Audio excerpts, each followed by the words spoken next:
అమ్మవారి జాతర చూడదగ్గ జాతర గల్లి గల్లి గుళ్ళ కాడ పోతరాజు ఆటరా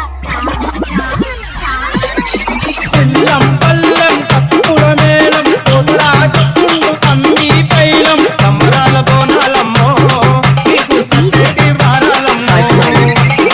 ఇదంటూ వచ్చేసిందనుకో మన బోనాల పండుగ పట్నం లేచాడాలా విశ్వమ్మ పోచమ్మ